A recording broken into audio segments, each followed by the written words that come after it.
come up here. Come on up, Robert. Could I ask Robert and Robert to please come on up here with Victoria, as well as with Jay? Jay's joining us as well? All right, great.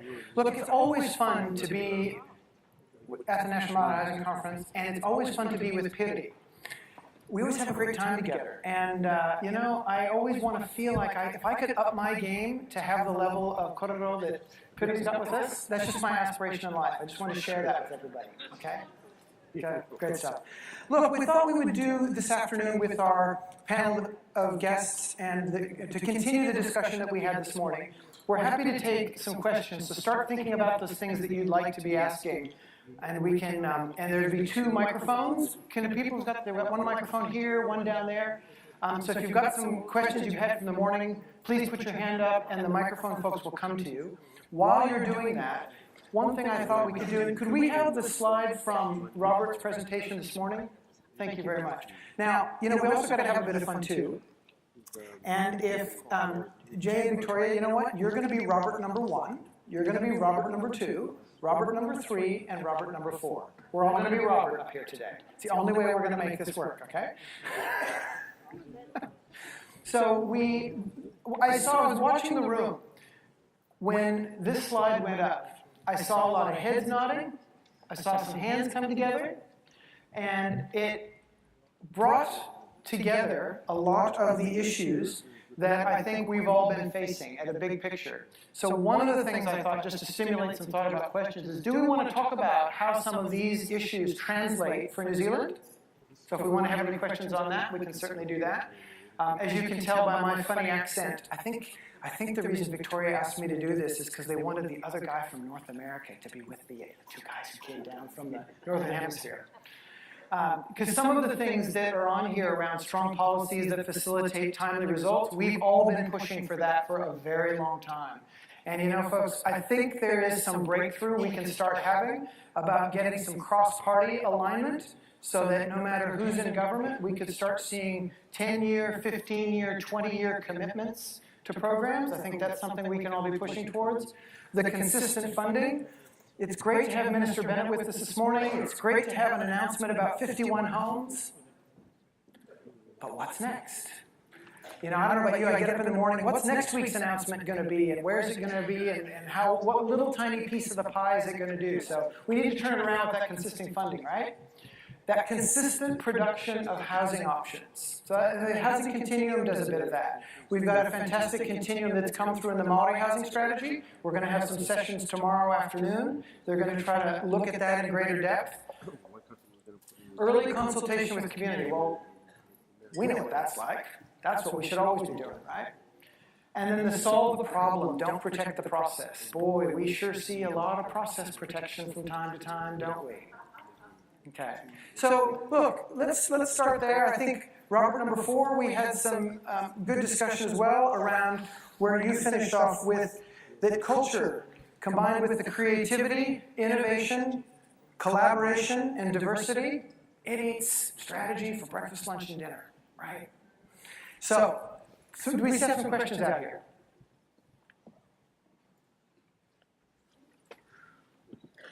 You guys are going to make this hard after lunch, aren't you? Okay. Well, let's get some discussion going amongst our panel folks. Victoria, yesterday afternoon, you put forward a strategy. How do some of the points here that both Roberts have brought forward to us, how do those activate? You've got a microphone? Yeah. How do those points work for you? Thanks. Okay, so, I mean, fantastic speaking presentations this morning. Just want to acknowledge the speakers. So awesome to have diversity in the room in terms of perspective and in terms of where our mindsets might sit, you know. So thank you very much.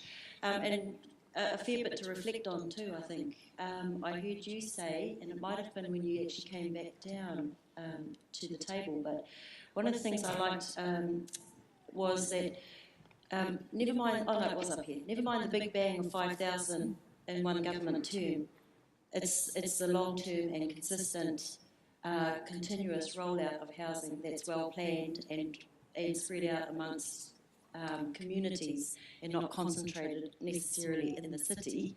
So I was waiting to hear from our Minister when these policies that are set here are actually going to be reflected in the regions like Tauranga Moana, which is the second most unaffordable place to buy in at the moment. And I think on a smaller scale, we see that happening here in the Western Bay sub-region with the strategy. So I'm just linking that thought back to strategy and looking at it as over a longer term. So you heard Rachel Davey talk about the housing strategy for Western Bay, 252 houses in X number of years. That means 50 houses per year. So I guess what we do need is a longer term strategy nationally. That's right. And I know that Char's starting work in that area too, and it's certainly something we as Māori nationally should be looking at as well. So one of those strategy areas. Sorry, I haven't seen a question come out yet. Is that right? Okay, just checking. One of those, I think, key aspects that Robert brought forward for us this morning was the idea that we'll lease land for $1 a year, for 99 years. Then you can renew it for another 100 years. Maybe you can renew it again. And in New Zealand, we seem to be caught in this idea that we have to put a monetary value on the land, and we have to pay a commercial rate, pay a good old-fashioned commercial rate of return on that land. And the use of our land is one of the things that's making housing unaffordable, the way we're pricing it currently. So I guess one of the questions, yeah? James can give some feedback on where that is actually happening. Great. Particularly on Māori land. Yes, so in terms of Māori land, we're looking at the licence to occupy option on Māori whenua. So you can look at if you're a shareholder or beneficiary in a particular Māori land, looking at putting up the licence to occupy option and perhaps getting in contact with Kiwi Bank and looking at some housing affordability. And you don't have to pay for the land. Okay. Great, thanks, Jay. Jay, do we need to have that loan guarantee aspect for that to work for Kiwi Bank? You do still, yes. Okay. Yeah, there's criteria. Great. Please go ahead. I've got a question for... Can you state your name for us, please? Richard Wickens, Great. Attorney General. I've got a question for Robert Ford. One of the things that struck me is that he did seem to be working like with a group, but it was an isolated group. What's happening in other parts of the state and in other states in Canada. I know I had to spend some time in 2003 in Manitoba doing some work. I'm aware that there's quite a lot of different tribal groups, and I'm just wondering, are they all doing their own thing individually, or is there some unity of purpose? Yeah. There you go. Number 3 or number 4? 4. Well, I'm not involved with the other First Nations, but from what I see, there's not a lot of working together to solve the problems. There are tribal councils which bring groups of First Nations together, and they may be doing something, but I work for a non-profit housing provider, so we're not involved with First Nations. We're not owned by anybody, really, which sounds a little weird when I say that, but we're governed by a board, and the provincial government sort of watches over us to make sure that we don't get too carried away. Great. Got a question right behind Robert here. Kia ora. Kia ora, Robert Akuhata from Kaitaia. My question is around is the regulatory process for building papakainga or houses in your guys' respective countries, is that a hindrance to our people? I just picking up what Robert 3 said from Hawaii, that it can take a while to actually be in homes. So just wondering if the regulatory processes by councils, local government or state government, however it works in America, is a hindrance, or how can it be better improved, I suppose? You can look at it as a hindrance from a question of time. If you're in need of housing you want housing now. The regulations take time to go through, and they're neither good nor bad. Regulations help preserve, the island state that we have.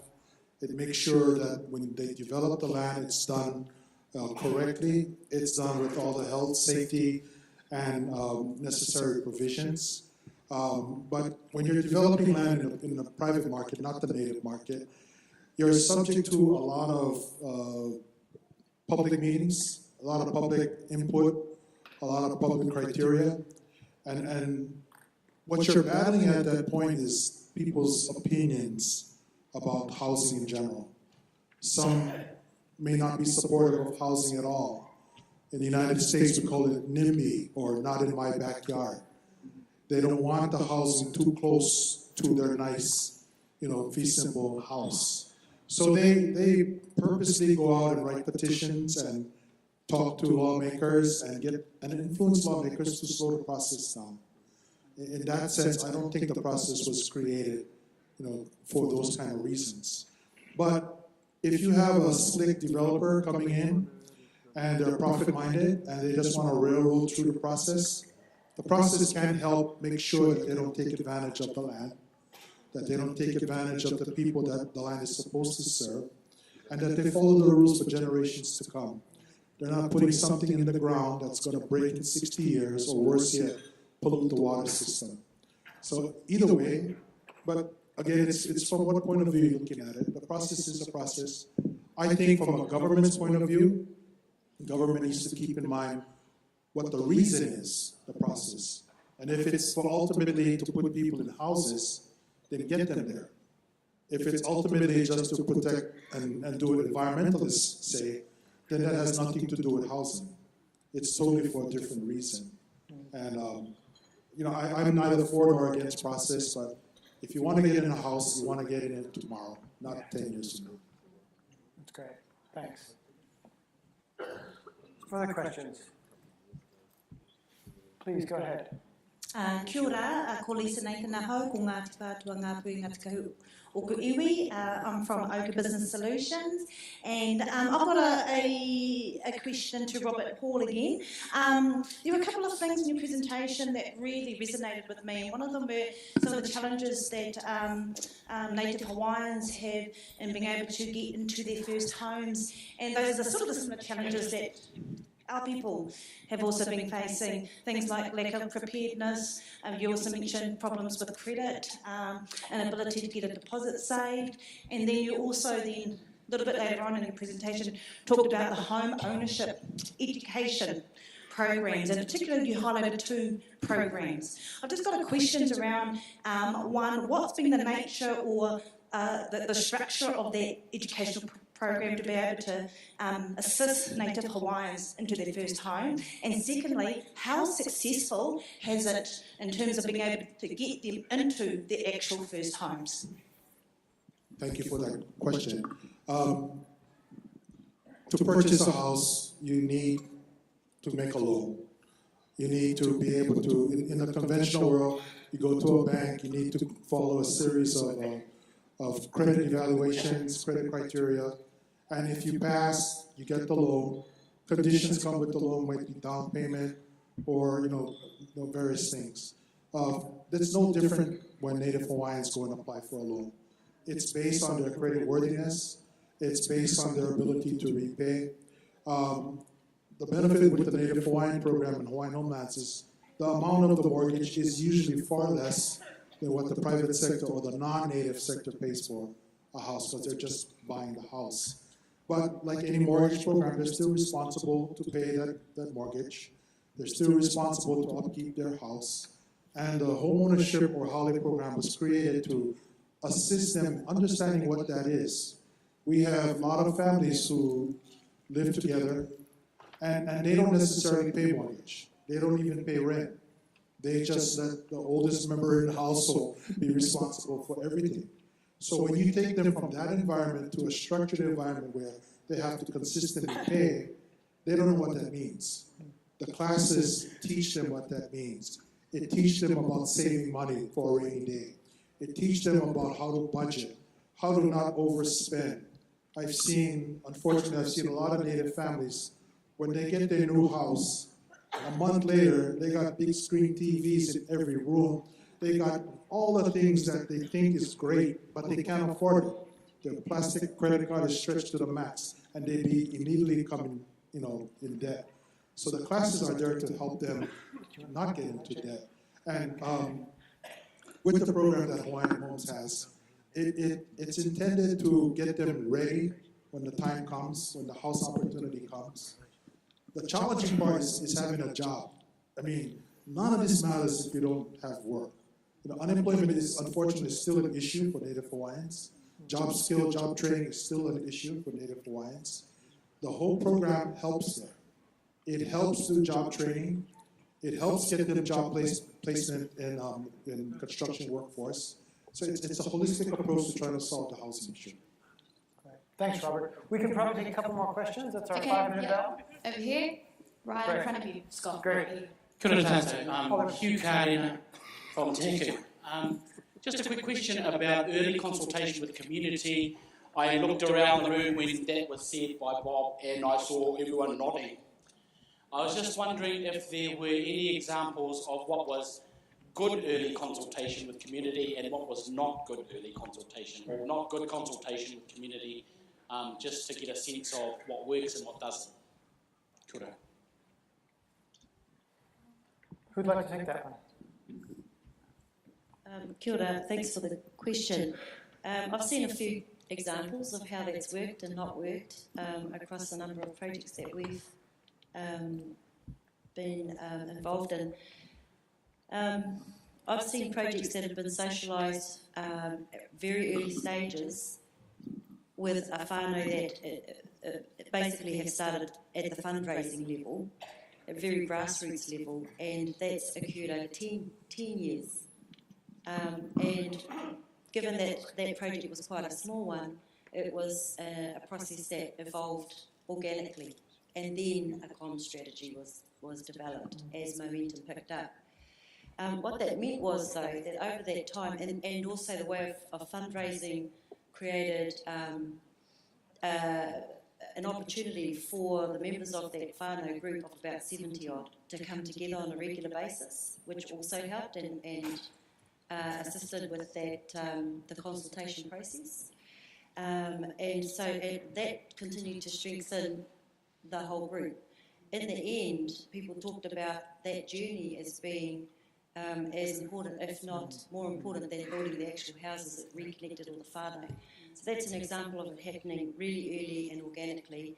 And then as in the other end of the spectrum, something like Ngā Pōtiki, that type of development where there are hundreds of houses, there's a specific comm strategy, but of course the direction before we even got there came from consultation with the iwi members, and that would have started at the time of negotiations for the treaty settlement. Great, thanks. Any others? You want to take one? Robert? Joy, did you want to do it? Jay? Oh, come on. I've seen bad consultation just by having a bad room setting, where you have too many people crowded into one microphone, and nobody's really able to hear or capture what the speaker is saying. I've seen bad consultation where private sector just wants to check the box and said they had this meeting. So they just go through the motions and nod their head, and they check the box, and they've done the meeting. I'm not talking about substance of the consultation, I'm talking about the settings. Meaningful consultation takes into consideration who you're talking to, what you're saying, and even a smaller setting so you can relate eye to eye and make sure that your point of view is taken and their point of view is taken. That might take a lot more time, but I think at the end it comes up with the best results. Great. Thanks, Robert. Please, next question here. Oh, kia ora. Catherine Blewett from Te Mata Hawaraki, Education Board here in Tauranga. First of all, can I just say to the conference organisers that the recognition in terms of education, that it's so important that education is a variable amongst that, and so our whānau and our children deserve the right to safe and secure, warm and comfortable housing before people like myself can begin to do our job.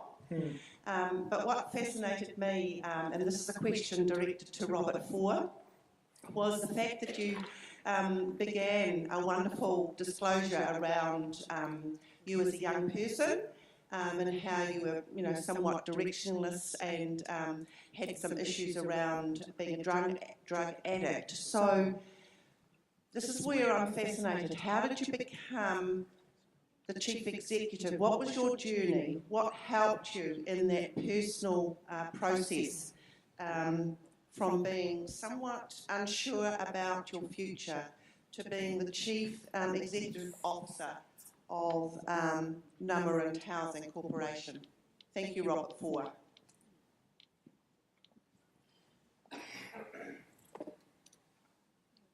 I think the most important thing that I did was I watched people that had something that I wanted.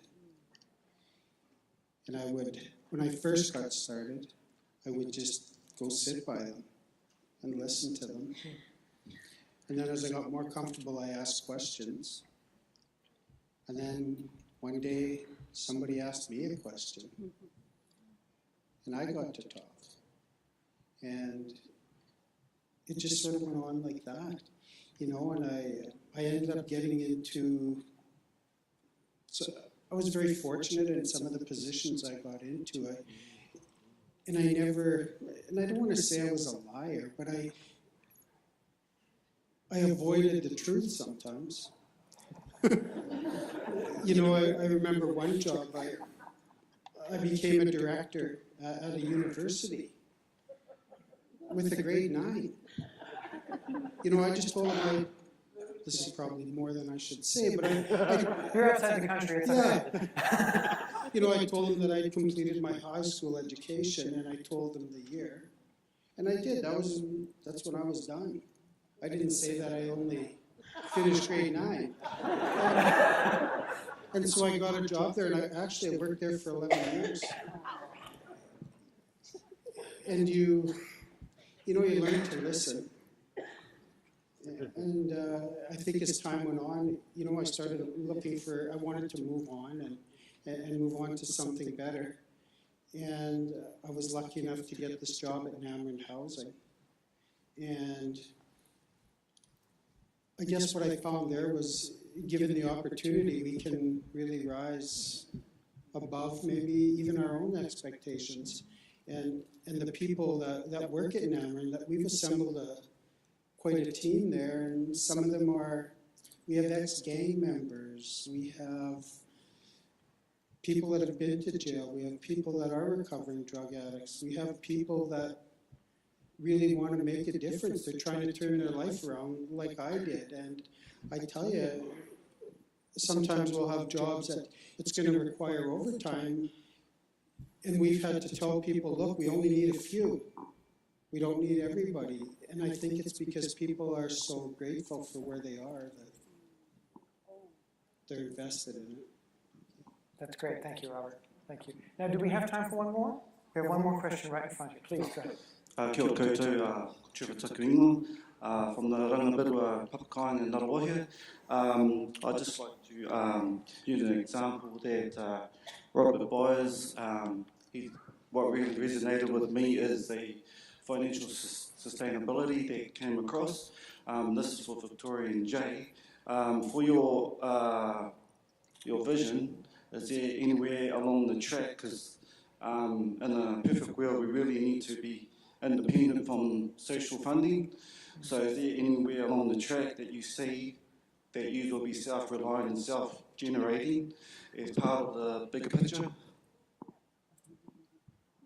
Absolutely, yeah, that's certainly where we are heading. How can I answer this best? So, just give you the Ngā Pōtiki example, because it is commercially and socially driven. It's a great time to borrow money right now. Yeah. Interest rates are the lowest they've ever been, and we shouldn't be afraid of taking on that type of risk in order to invest in what we need to, making sure that that all the numbers stack up, that we've got the right advice, that what we're doing will generate more income. So this is why it's really good to surround yourself with good people who give accurate advice. So the independent advice that we get from like Staples Rodway to assist us with the financial model and the way that we stage a project so that it pays for itself as it goes, and that it also has enough left over to invest in the next stage, and then it starts to become like a snowball, I guess. And Nemerand is the classic example of that occurring. So certainly for us as a small treaty settlement tribe, that's how we have to make it work. We don't have much money, and if we don't make money, what we do have will just dwindle away. So, and putting it in the bank's not going to make much money either. So we have to do something with it. So we're kind of forced to do that. And then you've got examples of other iwi who are much larger, that are just doing some amazing things. Did you want to add? Great. Yeah, please, Joy, go ahead. And in terms of Mangatawa, as Kevin spoke to this morning, Mangatawa came from a farming basis, and they slowly grew from the farming, and they invested in diversification, as Robert Ford spoke about. So Mangatawa, with the diversification in the kiwi fruit, avocado, the farm, then onto the retirement village, and looking at industrial development, that has helped to grow the papakainga, and it certainly doesn't stop there. Strategies keep on going, and support networks have to keep on growing as well. So we'll be continuously looking at that. Great. Thank you, Jay. Look, I think we had better call it a wrap there. Look, please help me thank our panelists today, Robert Hull, Robert Byers, Jay Walters, and Victoria Caney. Thank you all.